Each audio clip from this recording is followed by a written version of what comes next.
If you encounter matrices on the upcoming exams, do not panic, because finding the missing variable when you've been given the determinant is an easy 2 marks.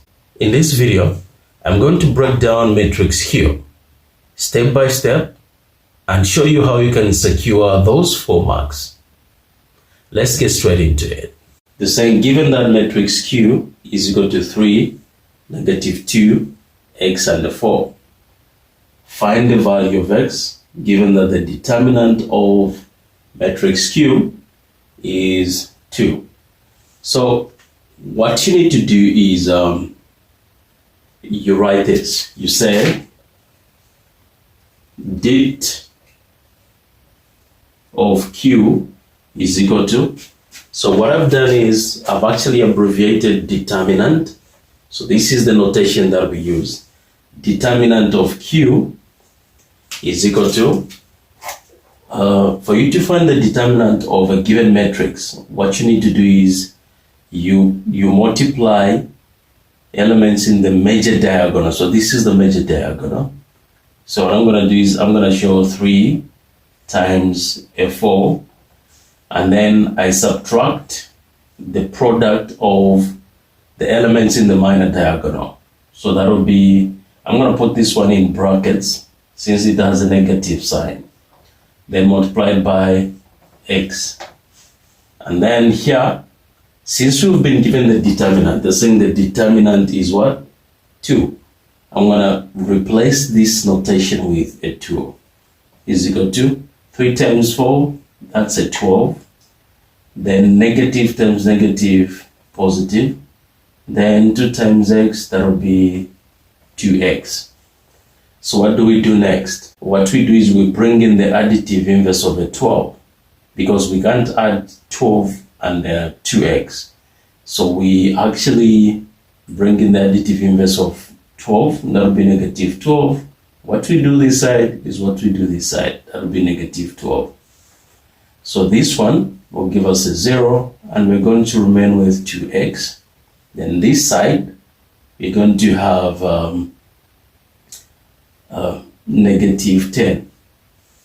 Okay, -12 plus 2, you simply subtract it 2 because these are carrying different signs. -10, and then we multiply both sides by the multiplicative inverse of a 2. That's 1/2. Even this side, you do the same, 1/2. But in most cases, we just say divide both sides of the equation by a 2. So this one and that one will give us a 1. X times 1, that will give us x. Then here, we're going to have 2 there, 1, 2 there, 5. So 1 times -5, that will be -5. You can say, therefore, x is equal to -5. Now, since we've found the value of the variable x, we can actually substitute this x with its value. So we have -5 there, right? And having found the value of x, we can now move on to B and resolve the inverse of matrix Q. So then how do you find the inverse? That's what I'm going to be showing you real soon. Let's get cracking. For you to find the inverse of a given matrix, you need to do 2 things.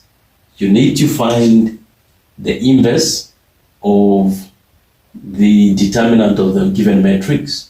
And we were given to say the determinant of matrix Q is equal to 2, the one I just erased, right? You need to find the inverse of the determinant. That's step 1. Saying find the inverse of the determinant of the given matrix. Step 1. Then step 2, find the adjoint. Find the adjoint of the given matrix.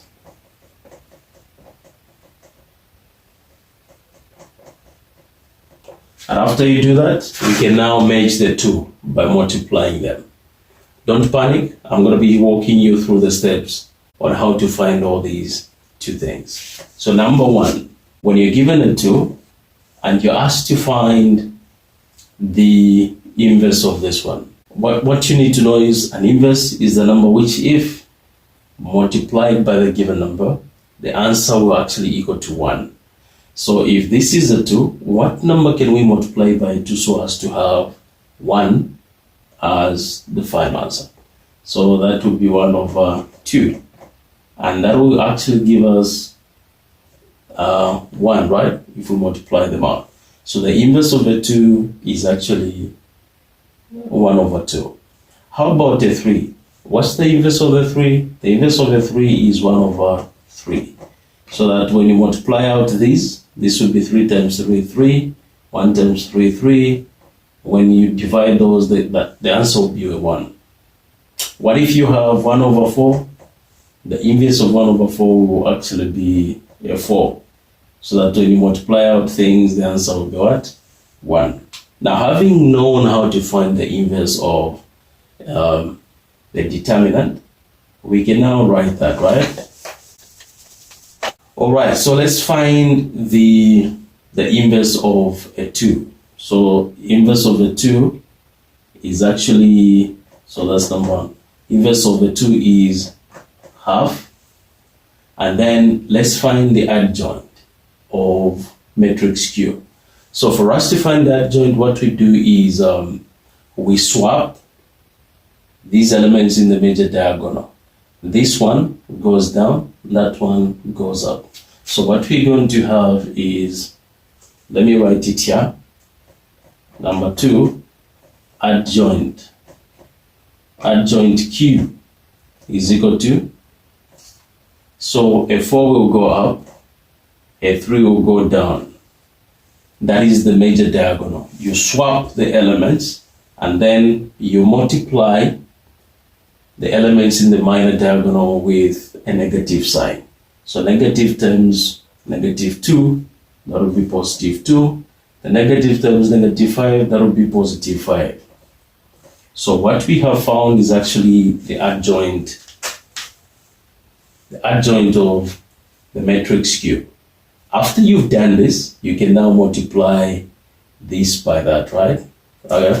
So we can now write to say inverse of Q is equal to 1 over 2 multiplied by 4, 2, 5, 3. You can leave it like this, nobody will penalize you, or you can simply multiply out what's on the outside by each element on the inside. Okay, so that would be Q inverse is equal to, if we multiply this by 4, that would be like this. Half times 4 over 1 is equal to 1 times 4, that would be a 4. 2 times 1, that would be a 2. 2 times into 4, that would be a 2. So this one will actually be a 2. Since I've demonstrated what I just did, I think I can actually work out this from here, right? Half times 2, that will give us a 1.